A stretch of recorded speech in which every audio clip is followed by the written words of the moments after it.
Hello दोस्तों, नमस्कार। स्वागत है एक बार फिर से आप सभी के अपने प्रिय चैनल पर। दोस्तों आपको बता दें जो अभी की सबसे बड़ी खबर आ रही है, जहां चीन ने भारत के गुस्से को किया खारिज। गलवान घाटी संघर्ष में शामिल सैनिक को मशालची बनाने के फैसले का किया बचाव, बताएंगे दोस्तों। अब चाइना की तरफ से क्या बयान आया है उस मशालची को लेकर। साथ ही दोस्तों दुबई के बाद अब सिंगापुर में दमखम दिखाएगा अपना भारत का ये तेजस विमान। चीन पाकिस्तान के उड़ने वाले हैं होश। जी हाँ दोस्तों, बताएंगे इसकी पूरी जानकारी आपको। साथ ही श्रीलंका के बहाने भारत और अमेरिका पर चीन के ग्लोबल टाइम्स ने बोला तीखा हमला। दोस्तों बताएंगे क्या कहा इन्होंने। इसी बीच आपको बताएंगे जहां पुतिन के न्योते पर अब 23 साल बाद मास्को जा रहा पाकिस्तानी पीएम इमरान खान। जी हाँ दोस्तों, बताएंगे चाइना के बाद अब रूस के साथ क्या तालमेल होने वाला है। दोस्तों क्या वहाँ भी भीख मांगने ही जा रहे हैं इमरान खान, बड़ी खबर आपको बताएंगे। साथ ही आपको बताएंगे वैसे तो बातचीत है बंद, लेकिन इस काम के लिए पाकिस्तान जाएगा भारत से डेलीगेशन। जी हाँ दोस्तों, बताएंगे वो क्या काम है। इसी बीच दोस्तों आपको बताएंगे जहाँ उत्तर प्रदेश में इतिहास रचने वाली है ये पार्टी। जी हाँ दोस्तों, इतने ज्यादा सीटों पर जीत हासिल कर सकती है, बताएंगे नया और फाइनल ओपिनियन पोल दोस्तों। और इसी बीच आपको बताएंगे जहाँ कांग्रेस की नीति फूट डालो राज करो की है, टुकड़े टुकड़े गैंग बन गई है लीडर। लोकसभा में विपक्ष पर बरसे प्रधानमंत्री नरेंद्र मोदी जी। जी हाँ दोस्तों, बताएंगे एक एक बात हम आपको उनकी। साथ ही अमित शाह ने ओवैसी से की है अपील, जिसके बाद दोस्तों ओवैसी का नया बयान निकलकर सामने आया है, बताएंगे क्या कहा है। और दोस्तों बड़ी अच्छी खबर है, आपकी बेटी को सरकार की इस स्कीम में मिलेंगे पूरे 15 लाख रुपए। जल्दी से आप भी ले सकते हैं दोस्तों, इसका बड़ा फायदा, बताएंगे क्या है ये पूरी स्कीम। तो हर तरह की जानकारी अभी हम आपको देने वाले हैं दोस्तों, तो आराम से बने रहिएगा वीडियो के अंत तक। और अभी खबरों में आगे बढ़ने से पहले हमेशा की तरह मानते हैं कि मोदी जी है तो हर चीज संभव है, भारतीय सेना है तो अपना देश गर्व से जी रहा है दोस्तों। और आपको भी भारतीय होने पर शान है और मानते हैं कि देश अपना यानी भारत देश नंबर 1 कंट्री है। तो इस वीडियो का भी कर दीजिए लाइक, चैनल को कर दीजिए सब्सक्राइब, बेल आइकन दबाइए। साथ ही कमेंट बॉक्स में लिख दीजिएगा जय हिंद। जी हाँ दोस्तों, तो चलते हैं पहली और सबसे बड़ी खबर की तरफ, जहां चीन ने भारत के गुस्से को किया खारिज। गलवान घाटी संघर्ष में शामिल उस सैनिक को मशालची बनाने का फैसले का किया बचाव। दरअसल चीन ने सोमवार को चल रहे शीतकालीन ओलंपिक के लिए गलवान घाटी संघर्ष में शामिल एक सैन्य अधिकारी को मशालची के रूप में मैदान में उतारने के अपने फैसले पर भारत की नाराजगी पर कहा है कि इसे राजनीतिक रूप से बहुत अधिक महत्व नहीं दिया जाना चाहिए। चीनी विदेश मंत्रालय ने कहा है कि निर्णय को तर्क संगत रूप से देखें और इसे राजनीतिक रूप से ना देखें। जी हाँ दोस्तों, भारत ने पिछले हफ्ते घोषणा की थी कि चीन में भारतीय राजनयिक बीजिंग विंटर ओलंपिक का बहिष्कार करेंगे। भारत ने एक कदम इसलिए उठाया क्योंकि चीन ने बीजिंग विंटर ओलंपिक में 15 जून 2020 को गलवान घाटी में भारत के साथ हिंसक झड़प में घायल हुए रेजिमेंट कमांडर रहे क्यूई फेबाओ को मशाल वाहक बनाया है, जिसके विरोध में भारत ने ओलंपिक का बॉयकॉट किया है। जी हाँ दोस्तों, इससे दोस्तों एक चीज तो जाहिर है कि भारत का गुस्सा होना चाइना को बहुत भारी पड़ सकता है दोस्तों, और इसी चीज को लेकर वो भारत के हर बात का जवाब जरूर देता है। अगली खबर की बात करें जहाँ दुबई के बाद अब सिंगापुर में दमखम दिखाएगा भारत का तेजस। चीन पाकिस्तान के उड़ेंगे होश। जी हाँ दोस्तों, भारतीय वायुसेना का हल्का लड़ाकू विमान तेजस सिंगापुर के आसमान में दमखम दिखाने को तैयार है। 15 से 18 फरवरी तक आयोजित होने वाले सिंगापुर एयर शो 2022 में तेजस लड़ाकू विमान अपने उड़ान कौशल का प्रदर्शन करेगा। तेजस ने पिछले साल नवंबर में दुबई एयर शो में अपनी ताकत को दिखा चुका है। बड़ी बात दोस्तों ये है कि सिंगापुर एयर शो को लेकर जारी किए गए पोस्टर में सबसे ऊपर भारत के LCA तेजस को दिखाया गया है। आपको बता दें एयर शो में 4 वायुसेना और 2 वाणिज्यिक कंपनियों के 8 उड़ान प्रदर्शन तथा फ्लाई पास्ट कार्यक्रम होने वाले हैं। आयोजकों ने कहा है कि भारतीय वायुसेना के तेजस के अलावा अमेरिकी वायुसेना, इंडोनेशियाई एरोबेटिक टीम और सिंगापुर वायुसेना एयर शो में भागीदारी करेंगे। जी हाँ दोस्तों, ऐसे में अपने एयरफोर्स को दोस्तों और खास करके तेजस उड़ाने वाले पायलट को ऑल द बेस्ट जरूर कह दीजिएगा। अगली खबर की बात करें जहाँ श्रीलंका के बहाने भारत और अमेरिका पर चीन के ग्लोबल टाइम्स ने बोला तीखा हमला। जी हाँ दोस्तों, श्रीलंका बढ़ते कर्ज के कारण डिफॉल्टर होने की कगार पर है। चीन पर आरोप लगते रहे हैं कि उसने श्रीलंका को कर्ज के जाल में फंसा दिया है। श्रीलंका के सांसद भी चीन पर ये आरोप लगा चुके हैं। इसी बात को लेकर चीनी कम्युनिस्ट पार्टी का मुखपत्र समझे जाने वाले अखबार ग्लोबल टाइम्स ने भारत और पश्चिमी देशों खासकर अमेरिका पर निशाना साधा है। दोस्तों ग्लोबल टाइम्स ने अपने एक लेख में लिखा है कि कुछ पश्चिमी और भारतीय षड्यंत्रकारियों के बीच श्रीलंका को दी जा रही चीनी मदद और उसके बेल्ट एंड रोड इनिशिएटिव बोले तो BRI को कोसने की होड़ लगी है। ग्लोबल टाइम्स ने लिखा है कि चीन वित्तीय संकट में फंसे श्रीलंका की मदद कर रहा है। श्रीलंका में चीनी निवेश को भारत और पश्चिमी देश दुष्प्रचारित करके जनता को गुमराह कर रहे हैं। वो तथा कथित चीनी कर्ज जाल को बढ़ावा देकर चीन श्रीलंका रिश्तों पर हमला करने के प्रयास में है। जी हाँ दोस्तों, चीनी कर्ज जाल को लेकर अखबार लिखता है कि ये चीन पर लगने वाला एक पुराना आरोप है। इसमें कोई सच्चाई नहीं, बल्कि ये चीन श्रीलंका के आर्थिक सहयोग के खिलाफ पश्चिमी देशों और भारत की तरफ से चलाया जाने वाला एक अभियान है। चीनी विदेश मंत्रालय भी इस आरोप का खंडन कर चुका है। जी हाँ दोस्तों, ऐसे में चाइना का कहना है कि हम श्रीलंका की मदद कर रहे हैं, लेकिन लोग और पड़ोसी कंट्रीज हमारे लिए दुष्प्रचार कर रहे हैं। दोस्तों, ऐसे में क्या जवाब देना चाहेंगे आप चाइना को कमेंट में जरूर बताइएगा। और भारत जैसे देश को कह रहा है कि दुष्प्रचार कर रहा है भारत चीन के लिए। जी हाँ दोस्तों, अगर आप भी मानते हैं भारत जैसा देश होना मुश्किल ही नहीं नामुमकिन है, तो ये बात कमेंट में जरूर लिख दीजिएगा आप लोग दोस्तों। और जिन भाई और बहनों ने वीडियो को लाइक नहीं किया, आपसे रिक्वेस्ट है हमारी मेहनत को सफल करने के लिए कृपया करके एक लाइक अवश्य कर दीजिएगा। बढ़ते अगली बड़ी खबर की तरफ, जहां पर पुतिन के न्योते पर 23 साल बाद मॉस्को जा रहे पाकिस्तान के पीएम इमरान खान। जी हाँ दोस्तों, आखिर क्या होने वाला है और क्या चाहता है रूस? पाकिस्तान के प्रधानमंत्री इमरान खान रूस की यात्रा करने वाले हैं। पिछले 23 साल में ये पहला मौका होगा जब कोई प्रधानमंत्री, पाकिस्तानी प्रधानमंत्री रूस जाएगा। इमरान खान का रूस दौरा इसी महीने के अंत में शेड्यूल किया गया है। उनके साथ पाकिस्तानी अधिकारियों का एक बड़ा प्रतिनिधि मंडल भी रूस जाएगा। इमरान खान इस समय चीन दौरे पर है। दोस्तों, कुछ दिनों पहले ही ऐसी रिपोर्ट सामने आई थी कि रूस के राष्ट्रपति व्लादिमीर पुतिन पाकिस्तान की यात्रा कर सकते हैं। तब बताया गया था कि पाकिस्तान और रूस के बीच पुतिन की यात्रा को लेकर बातचीत अंतिम स्टेज में है। हालांकि पुतिन की पाकिस्तान यात्रा को लेकर रूस की तरफ से अभी तक कोई आधिकारिक बयान जारी नहीं किया गया है। फिर भी पाकिस्तान में उनकी यात्रा को लेकर तैयारियां जोरों शोरों पर है। दोस्तों, अगर आप भी मानते हैं कि चाइना से पाकिस्तान का पेट नहीं भरा और चाइना के एक बुलावे पर पाकिस्तानी पीएम इमरान खान भागते हुए दोस्तों चाइना जाते हैं, और ऐसे में रूस ने मिलने के बाद, यानी पुतिन ने मिलने के बाद दोस्तों एक बार क्या कह दिया होगा कि हमारे कंट्री आइए, और इमरान खान ने उसको जरूर सीरियसली ले लिया होगा। दोस्तों, आपकी क्या राय सुझाव होगी कमेंट में जरूर बताइएगा। अगली खबर की बात करें, जहां वैसे तो बातचीत बंद, लेकिन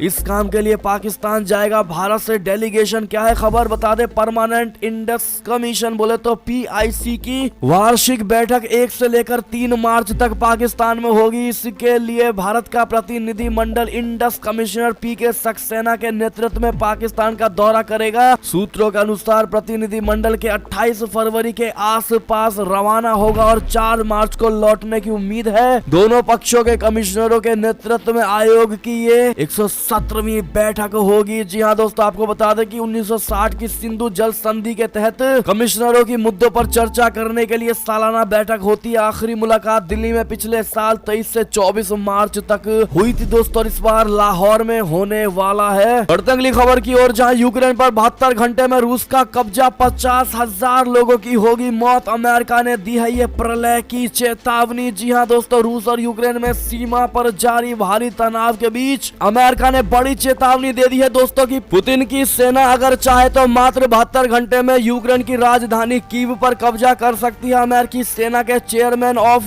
joint chiefs of staff general mark मिली ने कहा कि यूक्रेन पर रूस अगर हमला करता है तो यूक्रेन के 15,000 सैनिकों और रूस के 4,000 सैनिकों की मौत हो सकती है। तो वहीं एक अन्य खुफिया आकलन में चेतावनी दी गई है कि इस हमले की चपेट में आने से 50,000 आम लोगों की मौत हो सकती है। जी हाँ दोस्तों, जनरल मार्क मिली ने अमेरिकी सांसदों से कहा है कि रूसी सेना अगर अपनी ताकत से हमला करते तो यूक्रेन पर मात्र 72 घंटे में कब्जा कर सकती है। मार्क मिली की इस डरावनी चेतावनी के बाद अमेरिका के कई सांसदों ने इस बात पर चिंता जताई है कि जो बाइडेन प्रशासन ने यूक्रेन के मामले में तेजी से सैन्य सहायता देने के लिए आगे नहीं आई। इसमें एंटी एयरक्राफ्ट मिसाइलें और रॉकेट लॉन्चर सिस्टम शामिल है ताकि वो खुद ही अपनी रक्षा रूस से कर सके। यानी कि दोस्तों अमेरिका ने ये बहुत बड़ी चेतावनी दे दी है दोस्तों। इसी बीच आपको बता दें दोस्तों, अमेरिका ने यहाँ तक कहा है कि यूक्रेन पर रूस किसी भी दिन हमला कर सकता है। अमेरिकी राष्ट्रपति जो बाइडेन के राष्ट्रीय सुरक्षा सलाहकार जैक सुलिवन ने कहा है कि रूस यूक्रेन पर किसी भी दिन हमला कर सकता है। संघर्ष की शुरुआत हुई तो मानवता को बड़ी कीमत चुकानी पड़ेगी दोस्तों।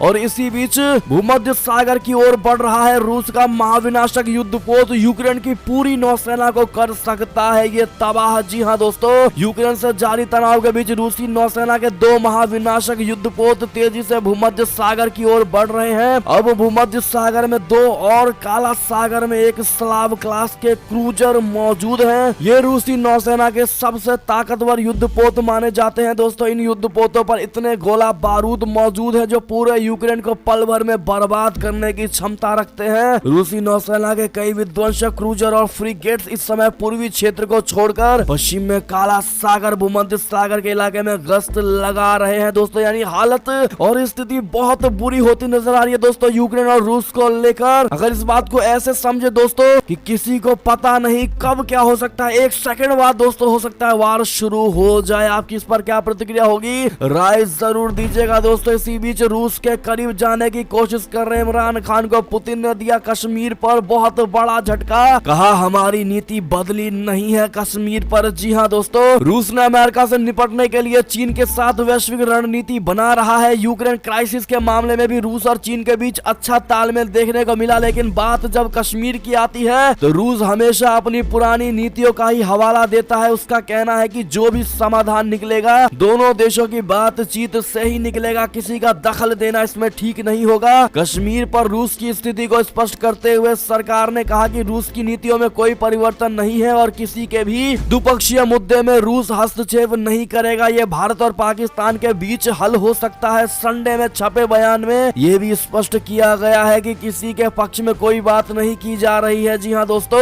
यानी कि इमरान खान का दोस्तों चाइना जाकर के रूस राष्ट्रपति मिलने का बहुत मन था दोस्तों, और जब मिलने की बारी आई तो कश्मीरी मुद्दा इमरान खान ने उठाने की कोशिश कर दी और इमरान का मन था कि रूसी राष्ट्रपति पुतिन एक बार कश्मीरी मुद्दे पर पाकिस्तान का साथ दे दे, लेकिन दोस्तों पुतिन और इमरान खान में लाख गुने का अंतर है दोस्तों, और पुतिन ने साफ मना कर दिया। कहा यह द्विपक्षीय मामला है, इसमें रूस हस्तक्षेप नहीं करेगा। इसके लिए थैंक यू रूस जरूर कह दीजिएगा दोस्तों। और रूस और भारत का रिश्ता आप सभी को पता ही होगा दोस्तों, एकदम गठजोड़ वाला मजबूत गठबंधन है दोस्तों। अगली खबर की बात करें जहां पर फ्रांस में इस्लाम के लिए नया फोरम, पीएम मैक्रो के फैसले पर नाराज हुए मुसलमान। जी हाँ दोस्तों, फ्रांस की इमैनुअल मैक्रो सरकार ने इस्लामिक चरमपंथ से निपटने के लिए एक नया निकाय बोले तो द फोरम ऑफ इस्लाम बनाने का फैसला किया है। सरकार का कहना है कि वो इसके जरिए फ्रांस में इस्लाम को फिर से आकार देगी। इस निकाय में इमाम और आम लोग होंगे जिन्हें फ्रांस की सरकार द्वारा चुना जाएगा। सदस्यों में कम से कम 1/4 महिलाएं होंगी। जी हाँ दोस्तों, जिसके बाद मैक्रो सरकार के इस कदम की मुसलमान लोग आलोचनाएं कर रहे हैं दोस्तों। आलोचकों का कहना है कि फ्रांस में 10 अप्रैल को राष्ट्रपति चुनाव होने वाले हैं और मैक्रो का यह कदम दक्षिणपंथी मतदाताओं को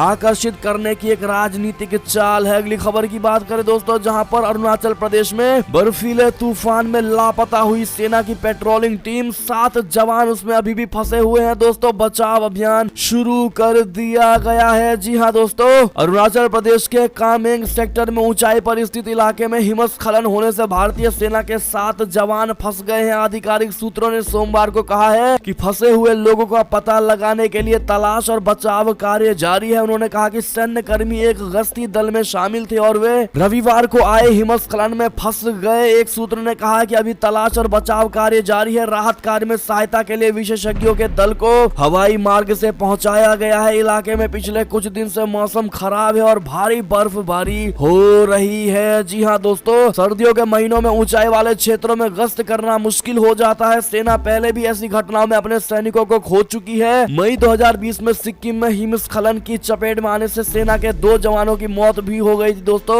और ऐसे में अब 7 जवान हमारे फंसे हुए उनको निकालने के लिए प्रयास जारी है। ऐसे में आप सभी से रिक्वेस्ट है दोस्तों, उन 7 जवानों के जल्द से जल्द रिकवरी के लिए कामना जरूर करिएगा कमेंट सेक्शन में दोस्तों, उनको जल्द से जल्द मिल जाए इसकी कामना करते हुए 2 बातें जरूर लिख दीजिएगा। अगली खबर की बात करें दोस्तों, जहां बलूचिस्तान को जंग का मैदान बनाने की तैयारी में है विद्रोही पाकिस्तानी सेना, चीन की बढ़ने वाली है टेंशन। जी हाँ दोस्तों, पाकिस्तान के बलूचिस्तान प्रांत को युद्ध क्षेत्र में बदलने के ताजा प्रवृत्ति ने सुरक्षा बलों पर व्यापक टारगेट हमले को अंजाम देने में हिंसा और आतंकवाद को बढ़ावा देने की भूमिका निभाने वाले कारणों पर बहस शुरू हो गई है। राजनीतिक और सुरक्षा विश्लेषकों का मानना है कि अफगानिस्तान में अस्थिर स्थिति अन्य पड़ोसी देशों के आतंकवादी समूहों को विदेशी समर्थन के साथ अलगाववादी आतंकवादी संगठनों की ओर फिर से समूह बनाने और लक्षित हमलों के पीछे मुख्य कारक है। जी हाँ दोस्तों, आपको बता दें बलूचिस्तान अलगाववादी समूह हमेशा से CPEC परियोजना के विरोध में रहे हैं। चीन पर आरोप लगाते हैं कि वे उनके संसाधनों की चोरी करते हैं। अलगाववादी समूहों ने पाकिस्तान में प्रांत के शामिल होने का भी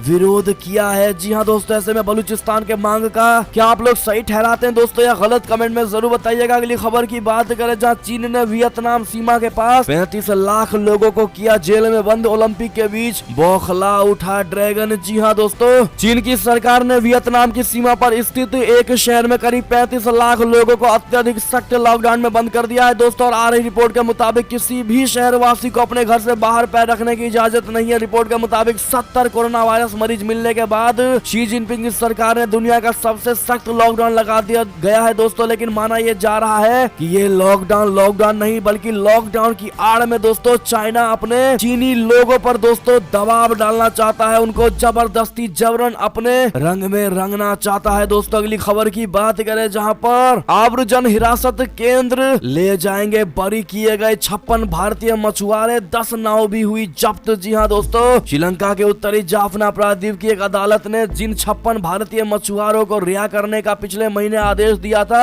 उन्हें कोविड-19 संबंधी आइसोलेशन अवधि समाप्त होने के बाद सोमवार को यहां एक आव्रजन हिरासत केंद्र बोले तो इमिग्रेशन डिटेंशन सेंटर में स्थानांतरित किया जाएगा। कारागार प्राधिकारियों ने यह जानकारी दी है। जी हाँ दोस्तों, अगली खबर की बात करें जहां पर अब रूस में कोरोना से बेकाबू हुए हालात, इजराइल की बिगड़ती स्थिति देख डॉक्टरों ने पकड़ा अपना माथा। जी हाँ दोस्तों, भारत भले ही कोरोना के ओमिक्रॉन वेरिएंट से करीब करीब बच गया हो, लेकिन कई देशों में ओमिक्रॉन वेरिएंट अभी भी कहर बरपा रहा है और रूस इजराइल इसका ताजा उदाहरण है दोस्तों। भारत में प्रतिदिन कोविड संक्रमण के आंकड़े की संख्या घटकर 1 लाख के नीचे आ चुका है, जबकि रूस और इजराइल में ओमिक्रॉन संक्रमण की रफ्तार काफी ज्यादा है। जी हाँ दोस्तों, अगली खबर की बात करें जहां उत्तर प्रदेश में इतिहास रचेंगे सीएम योगी आदित्यनाथ। 205 से 221 सीटों पर जीत हासिल कर सकती है भारतीय जनता पार्टी। जी हाँ दोस्तों, उत्तर प्रदेश विधानसभा चुनाव में काफी कम वक्त बचा हुआ है। राज्य में 10 फरवरी से 7 मार्च के बीच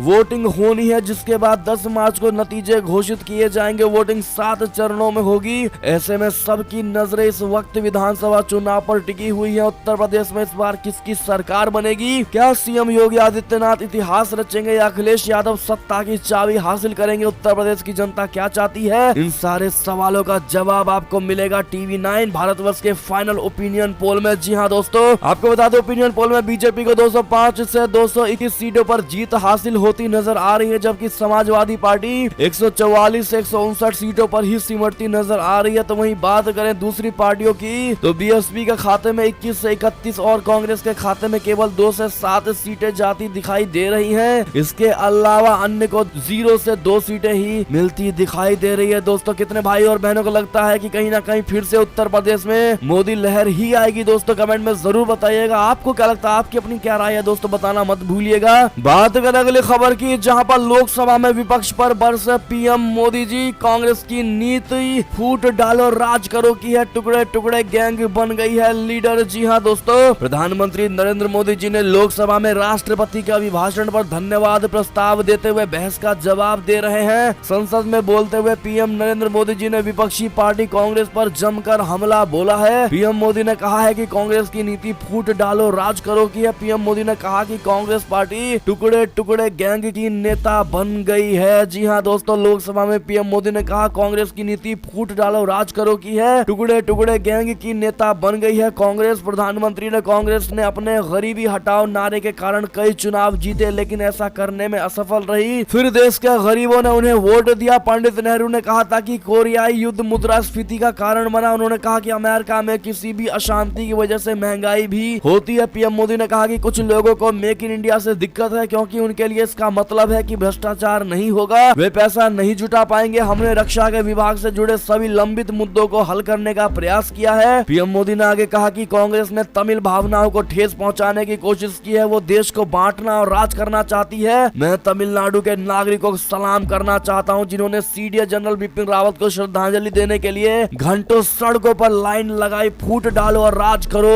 उनके डीएनए में उपस्थित है। बड़ी लताड़ लगाई दोस्तों मोदी जी ने और कटाक्ष किया है जमकर। ऐसे में आपकी क्या राय सुझाव होगी दोस्तों? मोदी जी के बात का क्या आप समर्थन करेंगे, हाँ या ना में जवाब जरूर दीजिएगा दोस्तों। और आप क्या कहना चाहेंगे कांग्रेस पार्टी को? कितने भाई और बहनों को लगता है कांग्रेस अब दोबारा केंद्र में कभी नहीं आने वाली? किन किन को लगता है बताइए। बताइएगा जरूर हमें कमेंट में। अगली खबर की बात करें जहां पर ओवैसी से अमित शाह जी की अपील, मैं एक बार फिर से विनती करता हूं सुरक्षा ले लें, हमारी चिंताओं को खत्म करें। जी हां दोस्तों, अमित शाह ने राज्यसभा में आगे कहा कि हमने ओवैसी को सुरक्षा देने की पेशकश की थी लेकिन उन्होंने इनकार कर दिया। अमित शाह जी ने कहा कि वो ओवैसी से एक बार फिर से विनती करते हैं कि वो सरकार की तरफ से दी जा रही सुरक्षा को ले लें और चिंता को खत्म करें। अमित शाह जी ने कहा कि पहले भी कई मौकों पर केंद्रीय सुरक्षा एजेंसियों के आकलन के बाद ओवैसी को सुरक्षा प्रदान करने के निर्देश केंद्र सरकार ने जारी किए हैं लेकिन ओवैसी ने इससे इनकार कर दिया। इस वजह से दिल्ली पुलिस और तेलंगाना पुलिस द्वारा उनको सुरक्षा देने का प्रयास सफल नहीं हो पाया। आपको बता दें दोस्तों, अमित शाह जी के इस विनती के बाद ओवैसी का नया बयान आया है। ओवैसी ने अमित शाह जी की विनती के बाद भी नहीं मानी उनकी बात, सुरक्षा लेने से फिर कर दिया इनकार। जी हाँ दोस्तों, अमरोहा के हसनपुर में चुनावी रैली को संबोधित करते हुए ओवैसी ने दोहराया कि उन्हें सुरक्षा नहीं चाहिए। नेताजी सुभाष चंद्र बोस के कदम कदम बढ़ाए जा का आह्वान करते हुए AIMIM प्रमुख असदुद्दीन ओवैसी ने कहा कि उन्हें सुरक्षा की जरूरत ही नहीं है। जी हाँ दोस्तों, क्या कहते हैं आप लोग, क्या कहीं ना कहीं ओवैसी जी ढोंग करते नजर आ रहे हैं दोस्तों, या कहीं ना कहीं कुछ ज्यादा ही सेंटी होते हुए नजर आ रहे हैं दोस्तों? आपको क्या लगता है, क्यों ओवैसी सुरक्षा लेने से इनकार कर रहे हैं? कमेंट में जरूर बताइएगा आप लोग दोस्तों, आपको क्या लगता है। बढ़ते अगली खबर की तरफ जहां पर पंजाब में बीजेपी को मिली बड़ी कामयाबी, 2 नामी फिल्म हस्तियों ने पार्टी ज्वाइन की। जी हाँ दोस्तों, पंजाब विधानसभा चुनाव से पहले भारतीय जनता पार्टी को बड़ी कामयाबी मिली है। मशहूर पंजाबी अभिनेता हाबी धालीवाल ने भारतीय जनता पार्टी ज्वाइन की है। पंजाब फिल्मों की मशहूर अभिनेत्री माही गिल भी बीजेपी में शामिल हुई है। दोनों स्टार पंजाब बीजेपी इंचार्ज गजेंद्र शेखावत और दुष्यंत गौतम की मौजूदगी में पार्टी में शामिल हुए। गजेंद्र सिंह शेखावत ने हाबी धालीवाल और माही गिल का बीजेपी में स्वागत किया। उन्होंने कहा, आज फिल्मों की जानी मानी अभिनेत्रियां माही गिल और पंजाब के प्रसिद्ध कलाकार हाबी धालीवाल जी ने विधिवत भाजपा प्रवेश किया। दोनों हस्तियां मोदी जी के विजन से प्रभावित होकर जनसेवा के उद्देश्य से सक्रिय राजनीति में आई है। ऐसे में दोस्तों इन दोनों को congratulation and all the best जरूर कह दीजिएगा आप लोग। अगली खबर की बात करें जहां पर सीएम योगी आदित्यनाथ जी की हत्या करने की बड़ी धमकी, कहा ओवैसी तो मोहरा, असली निशाना योगी आदित्यनाथ। ट्विटर पर सीएम को जान से मारने की बड़ी धमकी, FIR दर्ज। जी हाँ दोस्तों, उत्तर प्रदेश के मुख्यमंत्री योगी आदित्यनाथ को जान से मारने की धमकी दी गई है। ट्विटर पर लेडी डॉन नाम के एक ट्विटर हैंडल पर सीएम योगी आदित्यनाथ की हत्या करने की धमकी दी गई। मामला सामने आने के बाद पुलिस महकमे में हड़कंप मच गया है और इसके बाद हापुड़ जिला पुलिस ने इस मामले में शिकायत दर्ज कर ली है। हापुड़ के SCP दीपक भूकर ने कहा कि लेडी डॉन के नाम से एक ट्विटर अकाउंट बनाया गया है जिसके द्वारा पहले भी ट्वीट किए गए थे, जिसमें अन्य जनपदों को भी टैग किया गया था। SP ने कहा कि अन्य जनपदों में भी मामला दर्ज करके जांच जारी कर दी गई है। दोस्तों आपको बता दें कि उस ट्वीट में लिखा गया है कि ओवैसी तो एक मोहरा है, असली निशाना तो योगी आदित्यनाथ है। भाजपा की सभी गाड़ियों पर तो RDX से हमला होगा।